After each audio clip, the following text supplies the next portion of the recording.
या अगोदर मी तुमच्यासोबत हेअर कटिंगचा व्हिडिओ शेअर केला होता आणि त्या अगोदरचा हा माझा मी स्वतःच केस कट केले होते ना, त्या अगोदरचा हा व्हिडिओ आहे जो मी शेअर करणार होते तुमच्यासोबत आणि शेअर केलाच नव्हता, राहून गेला होता. तर आत्ता सध्या मला तो भेटलेला आहे, तर तो देखील मी तुमच्यासोबत शेअर करते.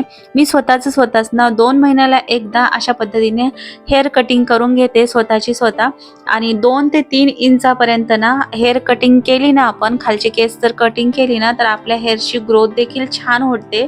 आणि खालतून ना एका केसाची अशी 2 तोंड आल्यासारखे दिसतात ना, आणि ते खूप घाण केस दिसतात. तर अशा पद्धतीने कटिंग केल्यावरती ना केसांची देखील ग्रोथ होते आणि त्याचबरोबर हेअर्स देखील आपले खूप सुंदर दिसतात. आणि तर मी अशा पद्धतीने माझी हेअर कटिंग स्वतःच करत असते. त्याचबरोबर स्वतः मी मेहंदी देखील लावत असते आणि मग त्याच नुसार ना माझे केस ना खूप छान आणि हेल्दी आहेत. आजपर्यंत मी नॅचरलच माझ्या केसांना ठेवलेलं आहे. मेहंदी वगैरे, आवळा, शिकाकाई अशाच गोष्टी वापरलेल्या आहेत. आणि पहिल्यांदा मी ना हेअर कलर पार्लरमध्ये जाऊन केलेला आहे. तर तो ना व्हिडिओ तुमच्यासोबत मी शेअर केलेला आहे आपल्या चॅनलमध्ये, तर तुम्ही जाऊन तिथे पाहू शकता. आणि त्याचबरोबर भरपूर मोठे केस कापून टाकलेले आहेत, मी हेअर कटिंग केलेली आहे. खूप दिवसाची माझी इच्छा होती की पार्लरमध्ये जाऊन हेअर कटिंग करायची आणि कलर देखील करायची, तर ती इच्छा फायनली पूर्ण झालेली आहे.